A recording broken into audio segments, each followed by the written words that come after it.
Two legends, one dressing room, one history, 6 years shared together, and only one of them was walking away with a World Cup dream still alive. Toronto didn't just host a football match tonight, it hosted an ending and a beginning wrapped inside 90 plus 4 dramatic minutes. By full time, there were tears on the pitch, bottles in the air, and a shirt held up to the sky that had absolutely nothing to do with the scoreline. This is the story of Portugal 2, Croatia 1. For Croatia, this was supposed to be one last ride for their captain, Luka Modrić, 40 years old, 5 World Cups deep, still the beating heart of his nation's midfield. For Portugal, it was about a very different kind of legacy. Cristiano Ronaldo, 41, chasing something that had somehow eluded him his entire career, a knockout stage goal at a World Cup. Never done it, not once, not in 20 years, and hanging over everything, a date, July 3rd, the one-year anniversary of the tragic passing of former teammate Diogo Jota. Portugal knew exactly what this night meant before a ball was even kicked. The opening exchanges belonged entirely to Portugal. Wave after wave forward. Bruno Fernandes denied. Rafael Leão rattling the crossbar. Ronaldo himself finding the net with an outrageous piece of skill, only for VAR to chalk it off. Offside. Again.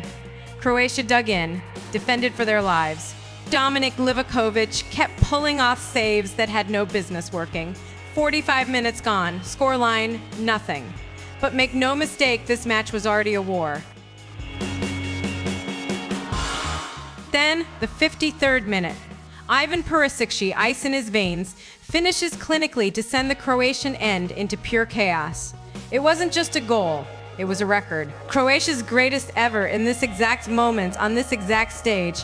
Portugal had dominated for an hour and had absolutely nothing to show for it. 14 minutes later, the moment nobody saw coming. A VAR check, a penalty, and Cristiano Ronaldo stepping up with the weight of 2 decades on his shoulders. He strikes it down the middle, pure ice, and there it is, his first ever World Cup knockout goal, at 41 years old. The oldest man to ever do it in the history of the tournament. 20 years of knocking on that door, and it finally opened. The clock bled into stoppage time, and this match refused, absolutely refused, to end quietly. Minute 94. Substitute Gonçalo Ramos rises above everyone, meets a Leão cross, and buries it. Portugal lead. The bench erupts. But Croatia weren't finished, not even close. Deep into added time, Josko Gvardiol smashes the ball home. Croatian players sprint to the corner. Pure delirium. Extra time is coming, or so they thought. The referee is called to the monitor. A microscopic touch, detected by sensors inside the match ball itself, rules Igor Matanovic offside in the build-up. No goal. Bottles rain onto the pitch. Croatia's World Cup is over. And then, the moment that mattered more than any scoreline. Luka Modrić and Cristiano Ronaldo, 2 men who shared a Real Madrid dressing room for 6 years and 6 Ballon d'Or trophies between them, locked in a long, quiet embrace at midfield. He's a legend of football, still a legend. For Modrić, it was almost certainly farewell. His coach, Zlatko Dalic, could barely hold it together. I'm sorry it ended this way. But the night's rawest moment came seconds after the final whistle. Ronaldo walked out carrying a shirt, number 21, Diogo Jota's shirt. He pulled it on, pointed to the sky, and broke down in tears in front of 80,000 people. We won for Diogo, for us, for Portugal.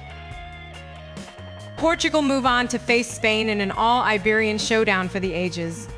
Croatia's golden generation, and perhaps Modric's international story, comes to a quiet, dignified close. One team's ending, another team's love letter to a fallen brother. The question now isn't whether Ronaldo can still deliver at 41.